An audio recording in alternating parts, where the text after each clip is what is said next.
നിയന്ത്രണ രേഖ കടന്ന പാക് പൗരനെ അന്വേഷണത്തിന് ശേഷം തിരിച്ചയച്ചു. ജമ്മു കാശ്മീർ കുപ്വാരയിൽ നിയന്ത്രണ രേഖ കടന്ന പാകിസ്ഥാൻ പൗരനെ അന്വേഷണങ്ങൾ പൂർത്തിയാക്കിയ ശേഷമാണ് പാകിസ്ഥാനിലേക്ക് തിരിച്ചയച്ചത്. ഉദ്യോഗസ്ഥരാണ് ഇക്കാര്യം അറിയിച്ചിരിക്കുന്നത്. ഖൈബർ പഖ്തുൻഖ്വ നിവാസിയായ ആസാദ് ഖാനെ ജൂൺ 12-ന് കുപ്വാര ജില്ലയിലെ സിമാരി ഗ്രാമത്തിൽ സുരക്ഷാ സേന പിടികൂടിയ ശേഷം വ്യാഴാഴ്ച പാകിസ്ഥാൻ സൈനിക ഉദ്യോഗസ്ഥർക്ക് കൈമാറിയിരുന്നു. ഇന്ത്യയിൽ താമസിച്ചിരുന്ന സമയത്ത് ഖാനോട് മാന്യമായും അനുകമ്പയോടും പെരുമാറിയതായി ഇന്ത്യൻ ആർമിയുടെ ചിനാർ കോർപ്സ് എക്സിലെ ഒരു പോസ്റ്റിൽ വ്യക്തമാക്കുകയും ചെയ്തിട്ടുണ്ട്.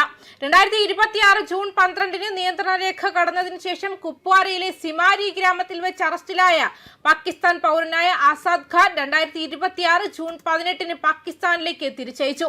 ഇന്ത്യയിൽ താമസിക്കുന്ന സമയത്ത് ആസാദ് ഖാനോട് മാന്യമായും അനുകമ്പയോടെയും പെരുമാറി. ഇത് മാനുഷിക മൂല്യങ്ങളോടും പെരുമാറ്റത്തോടുമുള്ള ഇന്ത്യൻ സൈന്യത്തിന്റെ അചഞ്ചലമായ പ്രതിബദ്ധതയെ പ്രതിഫലിപ്പിക്കുന്നുണ്ട്. അദ്ദേഹത്തിന്റെ സുരക്ഷിതമായ സ്വദേശത്തേക്ക് മടങ്ങൽ ഇന്ത്യൻ സൈന്യത്തിന്റെ ധാർമ്മികത, ഉത്തരവാദിത്തം, സൈനിക പ്രൊഫഷണലിസത്തിന്റെ ഉയർന്ന മാനദണ്ഡങ്ങൾ പാലിക്കൽ എന്നിവയെ അടിവരയിടുന്നു. ചിനാർ കോർപ്സ് വ്യക്തമാക്കിയത് ഇങ്ങനെയാണ്. ചിനാർ കോർപ്സും ജമ്മു കാശ്മീർ പോലീസും നടത്തിയ സംയുക്ത ഓപ്പറേഷന്റെ ഭാഗമായി സംശയാസ്പദമായ സാഹചര്യത്തിൽ ഖാനെ പിടികൂടിയതായി സൈന്യം അറിയിച്ചിരുന്നു. ജൂൺ 12-ന് എക്സിൽ വന്ന ഒരു പോസ്റ്റിൽ ചിനാർ കോർപ്സ് ഇങ്ങനെ പറഞ്ഞു: നിർദ്ദിഷ്ട ഇന്റലിജൻസ് ഇൻപുട്ടിന്റെ അടിസ്ഥാനത്തിൽ ജമ്മു കാശ്മീർ പോലീസിന്റെ സംയുക്ത ഓപ്പറേഷനിൽ 2026 ജൂൺ 12-ന് കുപ്വാരയിലെ സിമ്രി ഗ്രാമത്തിന് സമീപം സംശയാസ്പദമായ സാഹചര്യത്തിൽ നിയന്ത്രണ രേഖ കടന്ന ഒരു പാക് പൗരനെ പിടികൂടി. വേഗത്തിൽ പ്രവർത്തിച്ച ചിനാർ വാരിയേഴ്സിന്റെയും പോലീസിന്റെയും ജാഗ്രതയുള്ള സംയുക്ത സംഘം ആ വ്യക്തിയെ തടഞ്ഞു. സാധ്യമായ സുരക്ഷാ ലംഘനങ്ങൾ തടഞ്ഞു. നിയന്ത്രണ രേഖയിൽ സുരക്ഷ നിലനിർത്തിക്കൊണ്ട് മാനുഷിക മൂല്യങ്ങളോടുള്ള പ്രതിബദ്ധത പ്രതിഫലിപ്പിക്കുന്ന തരത്തിൽ നടപടിക്രമങ്ങൾ പാലിച്ചാണ് തിരിച്ചയച്ചതെന്നും സൈന്യം അറിയിച്ചിട്ടുണ്ട്. അതേസമയം ഐക്യരാഷ്ട്രസഭയുടെ മനുഷ്യാവകാശ കൗൺസിലിൽ പാകിസ്ഥാനെതിരെ കടുത്ത ഭാഷയിലാണ് ഇന്ത്യ ആഞ്ഞടിച്ചത്.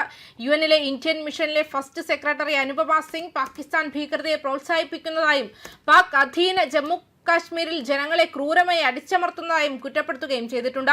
ഭീകരരെ വളർത്തുന്നതും പരിശീലിപ്പിക്കുന്നതും വിന്യസിക്കുന്നതും തങ്ങളുടെ ഭരണകൂട നയമാണെന്ന് പാകിസ്ഥാൻ പ്രതിരോധ മന്ത്രി തന്നെ പരസ്യമായി വീമ്പ് പറഞ്ഞിട്ടുണ്ടെന്നും ഫസ്റ്റ് സെക്രട്ടറി അനുപമ സിംഗ് ചൂണ്ടിക്കാട്ടിയിരുന്നു. അങ്ങനെയുള്ള ഒരു രാജ്യം സ്വയം ഭീകരതയുടെ ഇരയായി ചിത്രീകരിക്കാൻ ശ്രമിക്കുന്നത് തികച്ചും വൈരുദ്ധ്യാത്മകമാണെന്നും അവർ പരിഹസിച്ചു. ജമ്മു കാശ്മീരിന്മേലുള്ള ഇന്ത്യയുടെ പരമാധികാര നിലപാട് അനുപമ സിംഗ് വീണ്ടും ആവർത്തിച്ചു. ജമ്മു കാശ്മീർ എക്കാലത്തും ഇന്ത്യയുടെ അഭിവാജ്യം അലംഘനീയവുമായ ഭാഗമായിരുന്നു. ഇപ്പോഴും അതെ, ഇനി എപ്പോഴും അങ്ങനെ തന്നെയായിരിക്കും. ഇനി ഈ വിഷയത്തിൽ പരിഹരിക്കപ്പെടാനുള്ള ഒരേ ഒരു പ്രശ്നം ഇന്ത്യൻ ഭൂപ്രദേശങ്ങൾ പാകിസ്ഥാൻ നിയമവിരുദ്ധമായി കൈവശപ്പെടുത്തിയിരിക്കുന്നതും അവ ഇന്ത്യക്ക് തിരികെ നൽകേണ്ടതുമാണ്. പാക് അധീന കാശ്മീരിലെ യഥാർത്ഥ അവസ്ഥ മറച്ചുവെക്കാൻ പാകിസ്ഥാന്റെ വ്യാജ പ്രചരണങ്ങൾക്ക് കഴിയില്ലെന്നും ഇന്ത്യ വ്യക്തമാക്കി.